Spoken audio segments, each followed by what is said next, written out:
guys. Welcome to my vlog guys.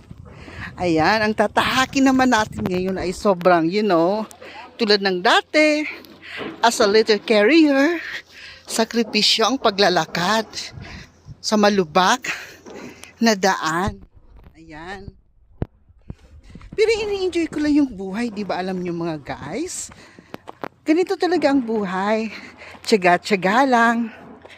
Para mayroon tayong pambili ng make-up.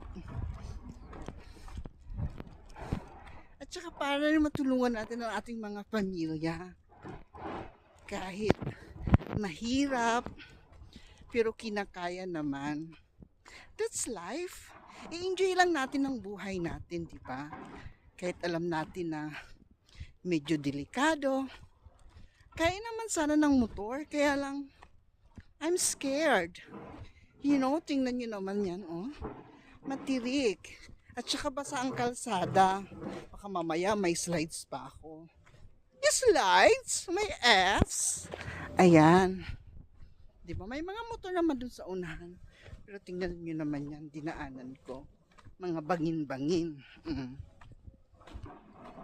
Ayan, oh. Bangin na yan, guys. So, ayan. Di tayo dumadaan. So, yung pawis ko talaga, grabe. Tagaktak. Tagaktak ang pawis ko, guys. Pero okay naman, ini-enjoy ko lang. Ang malas ko naman kasi kagagaling lang umulan. Kaya medyo basa-basa ang kalsada.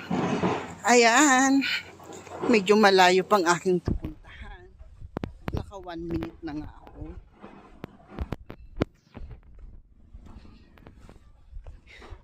Ayan guys. Matirik na daan.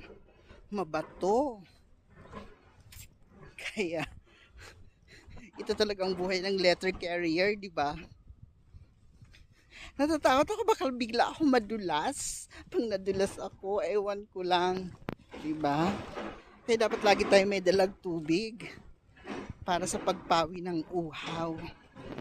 Ayan, medyo malapit na tayo. Ayan, kinakaya niya ang matirik na daan. Ayan, parang lang ahon. Ayan, yun nyo naman ang struggle. Kaya yun. Ayan, inusong na lang niya yung motor niya kasi talagang delikado.